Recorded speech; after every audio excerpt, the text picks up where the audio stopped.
Oh, halo. Selamat datang di podcast kedua saya dari podcast pertama kemarin, di mana kemarin saya udah perkenalan. Hari ini mau ngapain? Bentar. Hari ini kita mau bahas suatu kasus yang sekarang lagi panas-panasnya. Kebetulan nih juga panas banget, apalagi pakai jaket. Hari ini kita mau bahas tentang virus corona, COVID-19. Tapi kita nggak bahas yang detail-detail kali ini. Di podcast kali ini saya mau bahas tentang tentang pas podcast. Ya pokoknya intinya tentang virus corona aja. Jadi virus corona, kalau saya ya, pertama saya dengar itu pas masih di kampus. Kan sebelum virus corona kan ini saya lagi di rumah. Pas itu di kampus, mulai denger, saya di kampus kan ngekos, nggak ada TV. Jarang banget lihat TV, nggak pernah malah mungkin lihat TV juga paling sekali-sekali ya, nggak dapat apa-apa. Cuma lihat sekilas. Kebanyakan berita ngambil dari internet gitu kan, apalagi juga paketan mahal. Saya internetan di HP paling cuma buat WA, Facebook, sama main game dikit-dikit, sisanya pakai wifi di kampus, dan itu pun wifi di kampus biasanya saya pakai download game. Jadi saya dengar kasus corona pertama kali itu diceritain temen banyak yang sering datang ke kos-kosan gitu. Kemudian kami cerita macem-macem lah, gibah orang. Kami ngobrol, ada teman yang bahas tentang corona di Cina itu mulai nyebar, terus luar negeri juga udah mulai kayak negaranya ditutup gitu, udah dikarantina. Kemudian pikir saya ya, positive thinking lah masih ya, Indonesia kan kebal terhadap apapun. Pemerintah pas itu juga pada ngomong kayak tenang aja, nggak bakal ada apa-apa. Juga ada kasus berita yang Indonesia katanya kebal dengan corona. Ya udah, tenang aja, di kampus masih nggak ada apa-apa. Indonesia masih belum pencegahan pas itu. Nah, kemudian akhirnya ada kasus di Indonesia yang ternyata virus corona itu udah mulai menyebar ke Indonesia. Itu saya masih di kampus, masih kegiatan kampus seperti biasa, tapi kemudian udah beberapa hari kemudian atau minggu kemudian itu udah mulai ada berita buat masa percobaan. Jadi hampir semua kampus di Indonesia diliburkan, kampus saya belum. Kemudian akhirnya beberapa hari kemudian kampus saya yang mulai diliburkan supaya untuk menanggulangi masalah penyebaran virus corona tersebut. Akhirnya ya gitu dah, saya masih stuck di kos itu, belum pulang, belum ada niatan buat pulang. Teman saya sendiri juga bilang, udah di kos aja, nggak usah kemana-mana, enak main game ya nggak. Tapi kebetulan orang tua saya juga ngechat saya suruh pulang. Saya juga mikir udah lumayan lama nggak pulang, kebetulan juga kampus libur, udah lumayan lama nggak pulang kan lumayan.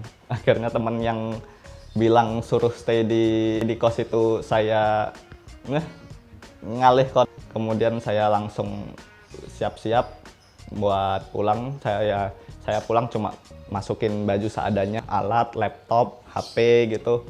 Ya saya pulang deh. Sampai di rumah juga kan saya kan biasanya naik bis kalau pulang.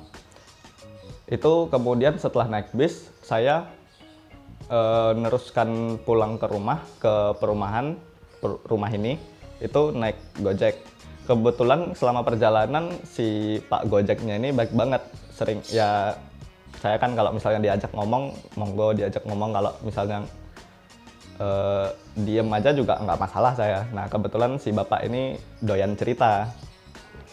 Jadi bapaknya cerita kalau di Madiun itu udah mulai kasus kan, ada yang dari mana itu, daerah sekitar Madiun yang kena.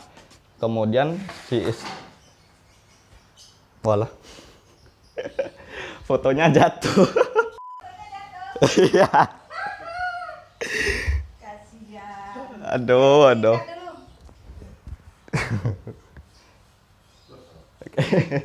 Sampai mana tadi?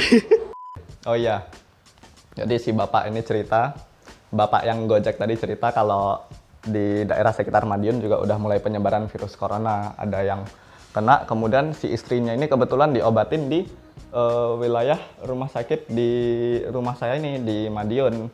Tapi untungnya sih si istrinya yang kena ini nggak positif corona, jadi ya wilayah saya di Madiun ini masih aman lah dari virus, jadi ya oke-oke aja. Tapi ya beberapa hari yang lalu ini kabarnya di wilayah sekitar Madiun akhirnya ada yang di pondok gitu itu udah positif corona. Jadi kalau dibilang sekarang aman apa enggak, ya jelas Indonesia masih belum aman, meskipun kabarnya di Cina udah mulai masa penyembuhan kan gitu. Apalagi ini udah mulai masuk bulan puasa, jadi pas banget kan puasa-puasa nggak kemana-mana, di rumah aja. Lagian juga mau kemana puasa-puasa ngabis-ngabisin energi ya kan. Kemudian pada waktu corona ini juga ada banyak kegiatan yang berubah. Lingkungan ini banyak yang berubah, kayak contoh gedenya itu kayak lingkungan jalan-jalan udah mulai sepi. Kalau kalian lihat di internet ada video tentang Jakarta pas corona, itu sepi banget beneran. Kalau di Madiun sih masih banyak orang yang keliling gitu di jalan-jalan, ya namanya juga pekerjaan kan. Ada orang yang butuh makan juga di masa pandemik seperti ini. Tapi ya untuk pencegahan pasti mereka pakai masker buat jaga-jaga. Kebetulan ini pas video ini dibuat, ini habis Jumatan. Pada waktu sholat Jumat pun semua juga udah mulai berubah. Kalau Jumatan yang kita biasanya sholat rapat-rapat, ini mulai agak renggang-renggang. Kalau menurut saya sih agak aneh gitu ya. Apalagi juga sholat kita di depan masjid itu ada tulisan kalau itu kawasan wajib memakai masker. Nah itu menurut saya juga agak aneh sih, sholat tapi pakai masker. Saya mikir juga kan, kita kan kalau sholat kan bagian jidat sama hidung kan harus nempel ke tempat sujud. Tapi kemudian saya mikir, oh iya kalau misalnya yang perempuan pakai rukuk yang ditutup segini kan nggak apa-apa. Jadi ya udah, akhirnya saya sholat sama pakai masker pas Jumatan dengan jarak yang agak direnggang-renggangkan. Kemudian juga pada waktu corona ini yang berubah cara pengajaran di seluruh sekolah maupun perkuliahan. Kalau misalnya dulu kita tinggal masuk kelas, guru nerangin sesuatu, kemudian kita diberi tugas dan dikerjakan di rumah. Ini sekarang kalau kebetulan adik saya ini sedang ujian pada waktu itu pas mulai corona. Ini sekarang ujiannya udah selesai. Jadi pas dia ujian itu ujian online di rumah. Biasanya kan kalau kita ujian online di komputer, kita pasti kan tetap di sekolah. Kalau dulu saya SMA itu udah mulai ujian online. Nah, tapi sekarang kalau ujian online, kita ujian online-nya di rumah. Saya harus ngatur wifi supaya nggak lemot buat dia ngerjakan soal ujiannya. Sama ya gimana ya, nggak efektif gitu. Apalagi kan juga durasi mengerjakannya itu tetap sama seperti kita mengerjakan di sekolah. Nah, keuntungannya di rumah, yang mengerjakan soal itu kan pasti bisa dibantu dengan orang lain, seperti orang tuanya dan kakaknya. Ya akhirnya yang kejadian seperti itu.